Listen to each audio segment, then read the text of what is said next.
Emily's colleague A, pointed at her phone and looked up, a hint of curiosity in her eyes. Emily, did you make a typo in your report? Impossible. I'm a touch-typing champion. See for yourself. Emily's hands trembled slightly as she took the phone and long pressed to retract the message. Message sent over 2 minutes ago. Cannot be retracted. Maybe I should just resign. It would look better this way. Just then, 2 words popped up on the screen. Receive. It was a reply from the boss. Emily's heart sank. My name is Emily, a post-2000s generation. This year, I got an internship at a media company in City A as an editor. Everyone says I got lucky and would be fired sooner or later. I don't think so. After all, fortune favors the foolish.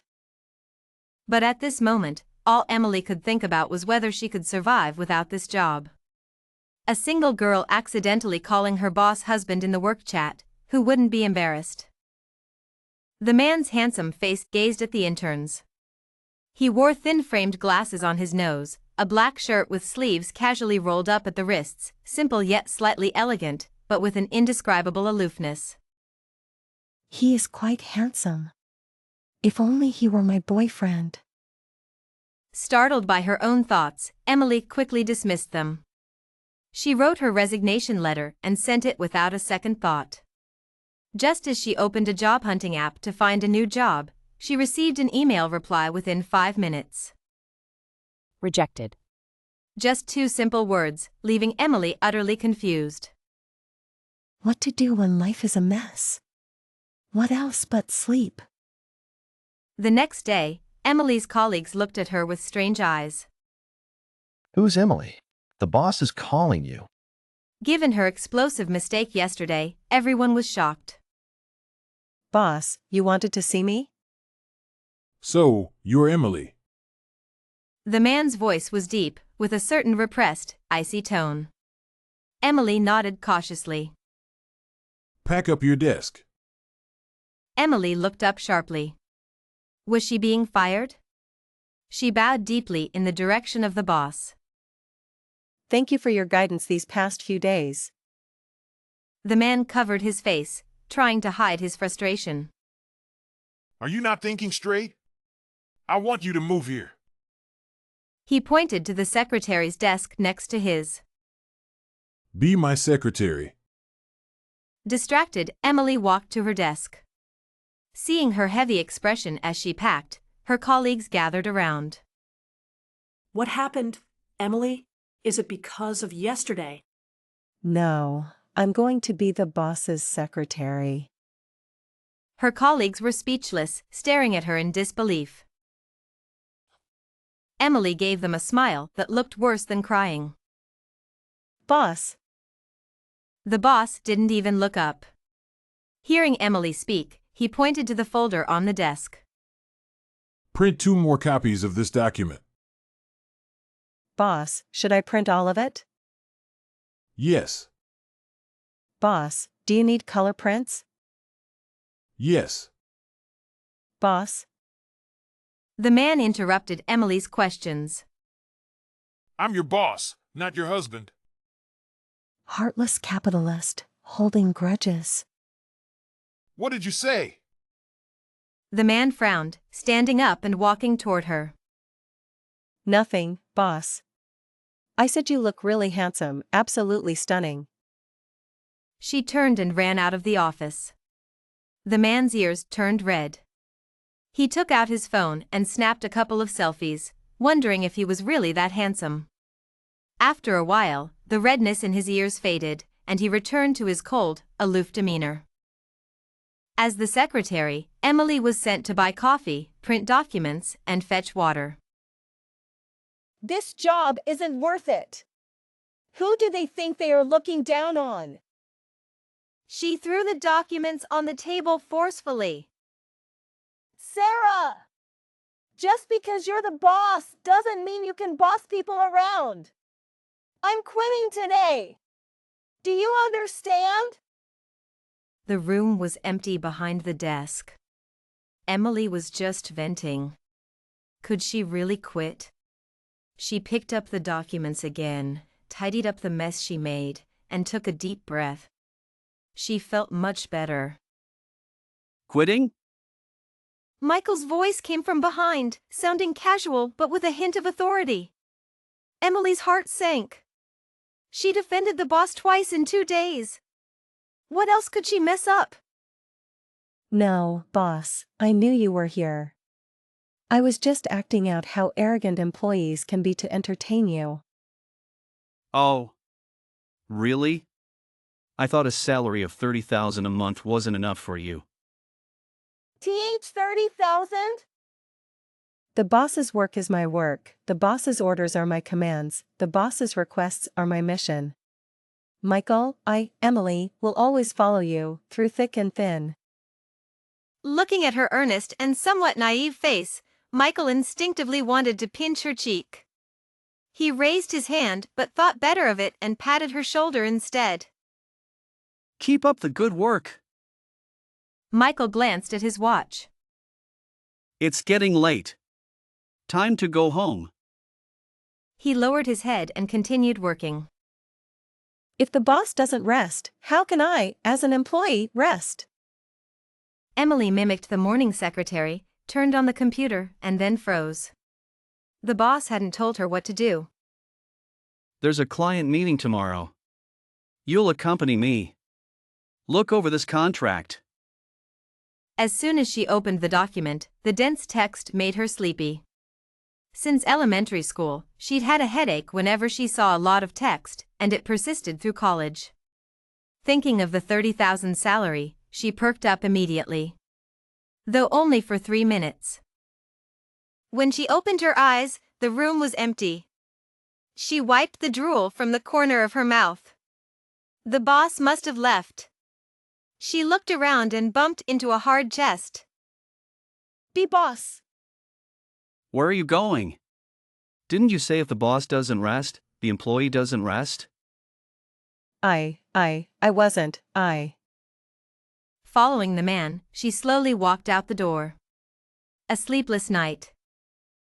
In the mirror, she saw her heavy dark circles, as if she'd been punched twice in the night.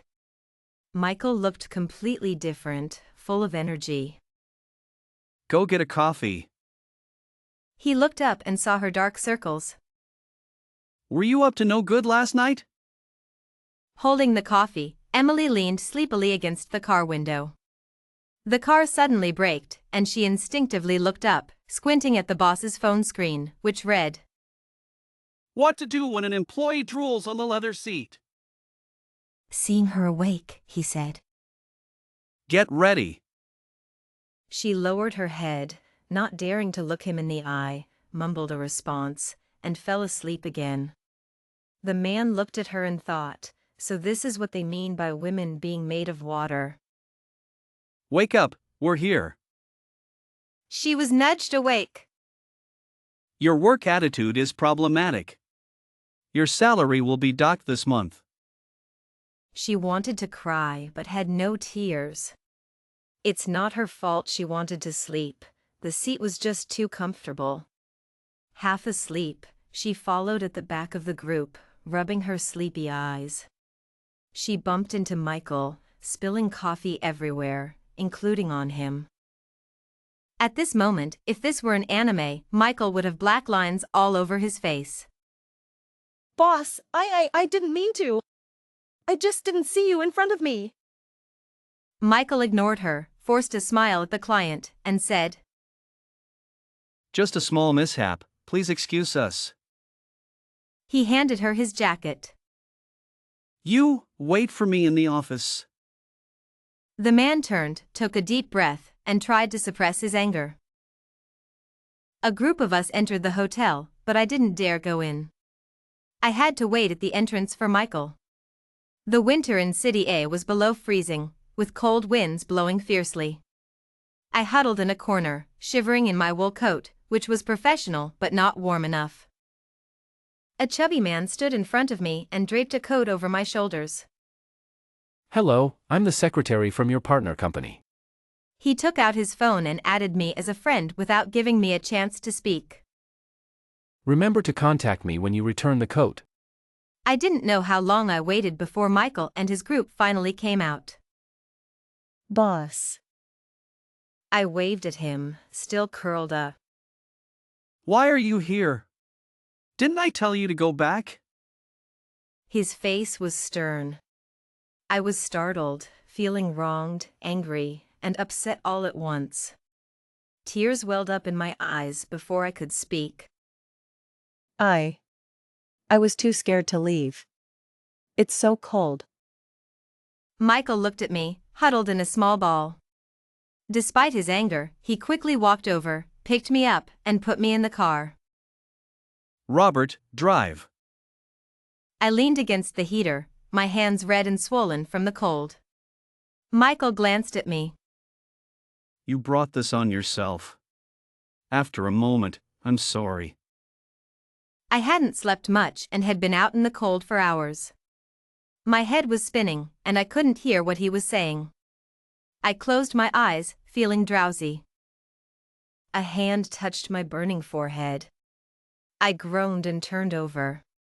My stomach growled, and I smelled the aroma of egg noodles. I sat up. A tall figure blocked my view. The man's hair glowed under the light, surrounded by a pinkish hue. Was this the legendary story of a domineering CEO falling in love with me? Emily, besides eating and sleeping, what else can you do? Damn, this wasn't how it was supposed to go. Waking up to a scolding, I looked at him with teary eyes. You are the one who inexplicably made me your secretary. It's not like I volunteered. Seeing my tearful eyes, the man realized he had been too harsh. No, Emily. I'll say this one last time. I quit. Why won't you let me resign? Tears fell to the ground as I remembered the grievances of the past few days. I don't want to do this anymore. Emily, if you can shoot Cupid down and take his place, then you can resign. His sudden words left me stunned. Shoot Cupid down? Take his place? Capitalism really thrived on exploitation. Even resignation demands were unreasonable. But on second thought, the high salary wasn't bad. We stood in silence. Let's eat first. Handing me the noodles. After you eat, go back and rest. I'll give you 3 days off with no deduction in your bonus. Come back when you're well rested. After eating, I thanked him and left. He held my resume, finally saying the rest of his sentence. When you hit my heart, you can resign and become my wife. Emily, are you dating someone? This is the 5th package today. My brother stood at the entrance, looking at the package in my hand. Don't get involved with shady people. I shook my head and threw the package into the trash. Ever since I returned John's coat, he had been persistently bothering me. Sending flowers one day, chocolates the next. I'm someone who believes in love at first sight, which is why I'm still single in my 20s. Though I sometimes envy couples, John was definitely not my type. My phone vibrated in my pocket. It was him again. Emily, did you receive the package? Yes. Do you like it? John, please stop sending me things. You're a nice person, but I think we're better off as friends. There was silence on the other end. Hello, John, are you still there? If you don't want us to cancel the partnership with Michael, I suggest you behave. The call ended with a busy tone. Cancel the partnership? I suddenly remembered overhearing a conversation in the break room a few days ago. Michael has been really troubled lately. Yeah, I heard the partnership isn't going well. The higher-ups have been in constant meetings. I wonder if it will affect us. Rumor has it that Michael borrowed money from a listed company to fund this project. Thinking back to that conversation, I felt conflicted. Michael had been good to me, giving me easy tasks despite my frequent mistakes. He never docked my pay. Yes, it's time for me to repay his kindness. Who said all I do is eat and sleep? I am capable too. The man frowned, standing up and walking toward Emily. What did you say? Nothing, boss. I said you look really handsome, absolutely stunning. Emily turned and ran out of the office. The man's ears turned red. He took out his phone and snapped a couple of selfies. Was I really that handsome? After a while, the redness in his ears faded, and he returned to his usual aloof demeanor. As the secretary, Emily was sent to buy coffee, print documents, and fetch water. The two of them stayed awake all night. The next day at work, Emily felt a subtle change in her relationship with Michael. The breakfast buns he bought in the morning, the lunch he prepared at noon, and the milk on her desk were clumsy but showed Michael's intentions. I'll drive you home tonight. He turned and left the office before Emily could respond. Sitting in the car, Michael handed Emily a cup of milk tea. Taro milk tea? I want the one you're holding. She looked again at the cup in his hand. It was bubble tea. Boss, what are you nervous about? I smiled and leaned closer. At that moment, Michael's heart felt like it was being scratched by a cat. The girl he liked was so close, he couldn't think about it. Smooch. A kiss landed on Michael's cheek. He was stunned, and so was Emily. Boss, no, I meant the bubble tea, not the taro one. Michael's eyes were bloodshot, and the veins on his forehead bulged. Don't make that face at other men. The phone rang, interrupting the moment. Hello. Michael answered the call, annoyed by the interruption.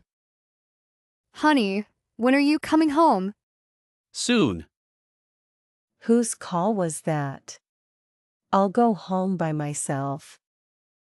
Emily got out of the car before Michael could say anything and hailed a taxi. What's wrong, Emily? Don't follow me anymore. Emily pushed him away, hailed a taxi, and he grabbed her arm, not letting her go. Are you leaving or not? If you're going to pull and tug, don't do it here. Go. Emily opened the car door, got in, and tears streamed down her face. Michael went to Emily's apartment, intending to ask for an explanation, but he heard a man's voice calling her name from the yard. Emily, dinner's ready. Coming. Michael sat in his car, lost in thought, thinking about the kiss earlier. Then, he thought about the man in the house, slammed the steering wheel, and drove off. When he opened the door to his home, his mother, who had just returned from a trip abroad, was in the living room. Honey, did you miss Mom? Yes. Seeing Michael's dejected figure, Helen naturally noticed something was wrong. Son, did you fail to win over the girl you like? Sarah, it's about time someone humbled your arrogance. She's pretty, bring her home someday. I want to see what kind of girl she is. Stop talking. Michael glanced at his mother, who was laughing to tears, and turned to his room. Son, think carefully. If there's a misunderstanding, you might miss each other. Helen's voice came from outside the door. Michael looked at the girl's ID photo on the table, lost in thought. Ding dong, you have a new email. Michael opened the email and threw the laptop to the ground. Another resignation letter. Another resignation letter from Emily. Michael took out his phone and called Emily. Are you resigning again? Yes, I'm resigning. Please process it, Michael. No need, I approve it. Your salary will be transferred to your account, and I'll have the secretary send your things home. Thank you, Michael. Beep beep, the call ended. Emily didn't feel happy, instead, she felt empty inside. A few days passed in a blur. Every night, I dreamt of that man in the black shirt. I tried hard to push Sarah out of my mind, but he clung to my thoughts like glue. No matter how I thought about it, I felt uneasy. Should I ask Sarah about it? Even if it means revealing my feelings. No, he already has a family. It's his fault, not mine. On the other side, Sarah wasn't doing any better. In the office, he subconsciously said, Emily, print 2 copies. But when he looked up, the girl with the round face was no longer there. At lunch, he saw braised pork and was about to order 2 servings when he remembered Emily had resigned. He threw away his tray and returned to the office. Every frame of his life was filled with traces of me. Sarah decided to find me after work and get some answers. There was a knock on the door. Emily, someone's at the door. Check if it's my delivery. Paul responded and opened the door to find a man in a suit standing there. Why are you at Emily's house? Where else should I be? Hearing the commotion, I opened the door and saw Sarah. I turned and went back into my room. Emily, aren't you going to explain? The man walked into the room, knocking heavily on my door. Go away! I don't want to see you! Emily, answer me.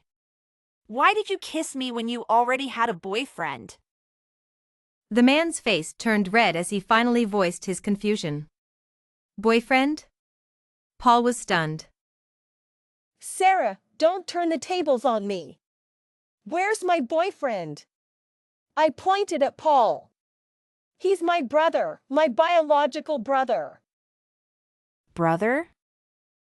The man looked at Paul and then at me. We did look alike. My family doesn't welcome you. I forcefully pushed the man out and slammed the door. Outside, Sarah realized he should have checked the facts before coming. Sarah, you really embarrassed yourself. Inside, I sat at the dining table, venting my frustration to my brother about the man. Emily, are you 2 together? My brother's sudden question caught me off guard. No, I don't think so. You've never acted like this before. I think you're in love with him.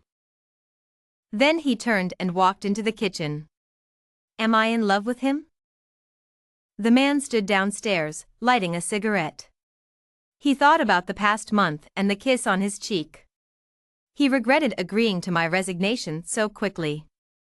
He threw away the cigarette and drove off, having thought of something. Half an hour later, the neighbors started whispering. Who's confessing? This is so romantic. Which girl is so lucky? Curious, I peeked out the window. Downstairs, a car had its trunk open, filled with jewelry and surrounded by red roses. On the ground, pink candles formed a heart, with my name spelled out in red petals in the center. The man stood in the middle of the petals. Emily. With each call of my name, fireworks burst behind him. Emily, will you be my girlfriend? I couldn't believe the commotion was for me. Go downstairs. Paul appeared behind me, patting my shoulder. Get some answers. Okay. I had already made up my mind. If I liked him, I should get some answers. I put on my shoes and ran downstairs. Emily, I thought you wouldn't come down. His voice trembled. I'm sorry. He took out a ring. Will you be my girlfriend? Sarah, you have a family. Why are you pursuing me? Tears filled my eyes. I knew I couldn't ruin someone else's family, no matter how much I liked him. Leave. I turned, tears soaking my collar. Emily, what family? Me? I have a family. The man pulled me close, his eyes full of disbelief. I've never been married, never even dated. What family? Sarah didn't care about embarrassment anymore. He told me his entire romantic history. He just wanted the girl in front of him to turn back. You think I didn't hear that phone call? We're from different worlds. How can I compare to those rich girls? You're just taking advantage of my feelings. Sarah realized it was a misunderstanding from that phone call. I didn't, Emily. We were so close I could hear his heartbeat. He wiped my tears, and I shivered at his touch. Don't cry. He pulled me into the car and stepped on the gas. Emily, I'll show you who was on that call. 10 minutes later, the door of the Michael family opened, and a woman walked towards Emily. Honey, this young lady is so pretty. Honey, aren't you going to introduce us? Sarah, you already have a girlfriend. Why did you bring me here? This is my mom. Emily stared at the two of them, her cheeks burning red, too shocked to speak. So it's because of me. Come on, sit down and eat. Throughout the meal, Emily didn't dare to say a word and just focused on eating. She couldn't believe she was jealous of the boss's mom. She felt bitter. Even though the misunderstanding was cleared up, the boss was the CEO of a listed company, and she was just an insignificant person. In novels, the female leads who don't marry into wealthy families often get dumped because of their poor backgrounds. Not only did she lack a background, but she also lost her temper at the boss's mom. In a novel, she wouldn't survive 3 chapters. Helen noticed Emily's nervousness and kept putting food on her plate. Emily, Auntie really likes you. Our Sarah has never dated anyone, he's too straightforward. No, Auntie, it's not like that. Auntie understands. In the future, you'll have to take care of Sarah for me. Helen then knocked on Sarah's head. Hurry up and serve the young lady some food.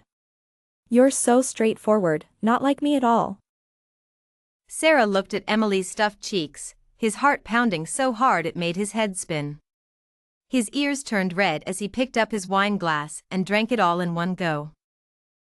Mom, we're going upstairs. I understand. I'll go shopping now. No, Auntie, we. Before Emily could finish, Sarah pulled her upstairs. Emily, are you really that naive, or are you pretending? As the man got closer, Emily's cheeks turned a deep red, looking like a ripe fruit. Seeing the girl in front of him, Sarah couldn't help but bite his lip, his face burning even more. Emily stood on tiptoe and left a kiss on the man's lips. Because I like you too.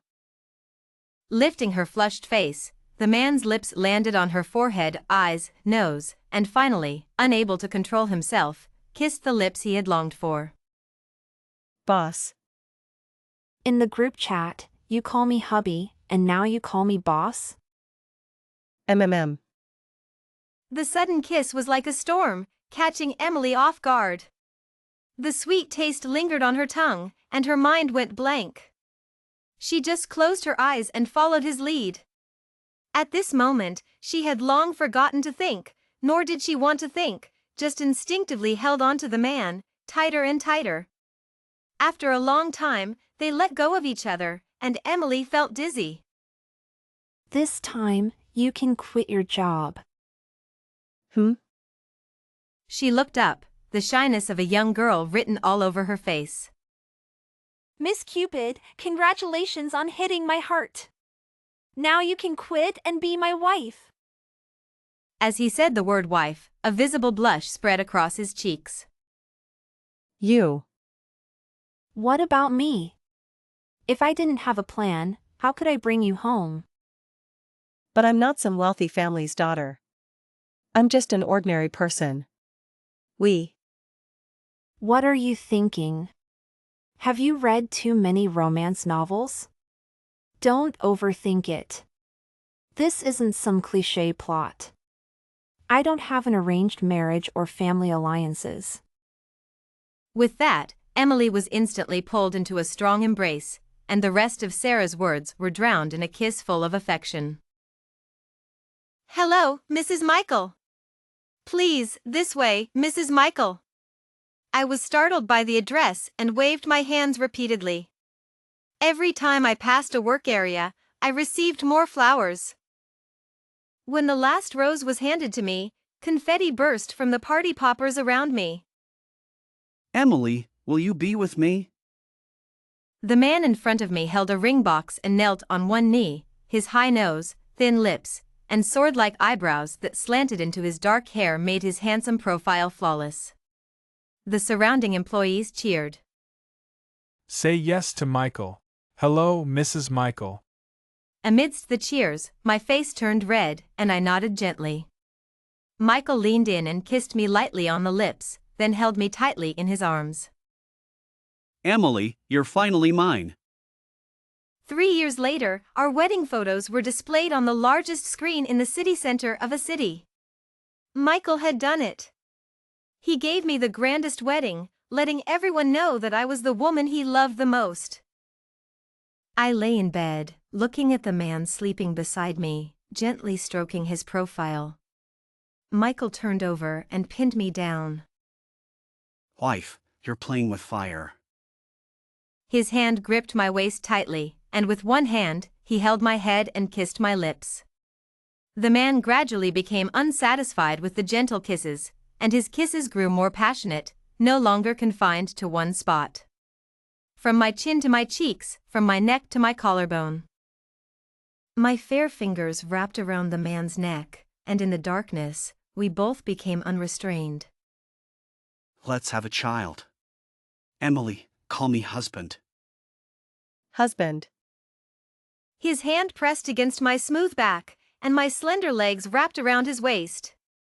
Taking the initiative, I kissed the man's lips. His breathing grew heavier. I love you. I love you too. Holding a chibi version of Emily in his arms, the man smiled more happily than anyone. He never thought he would end up marrying a girlfriend 10 years younger than himself. Sweetheart, be good at kindergarten. Mommy and Daddy will pick you up after class. Okay, Daddy. Mua. Their daughter kissed Michael on the cheek and ran into the kindergarten. The man watched as his daughter's figure disappeared from view, skipping along. Wife, I'm back. I was cooking a pear and white fungus soup. Hearing the man return, I put down the lid and rushed into his arms. Wife, don't tease me. I'm not. I quit. Go find yourself a new wife. No way. You've quit so many times, but you always end up back in my arms. The atmosphere grew more intimate. Let's have a son. Clothes fell to the floor, and suddenly I smelled something burning. My soap! Forget about it. Emily, I will defy my nature and love you forever. Sarah, I will overcome human fickleness and greed, and love you forever. Our hearts have long been crazy for each other.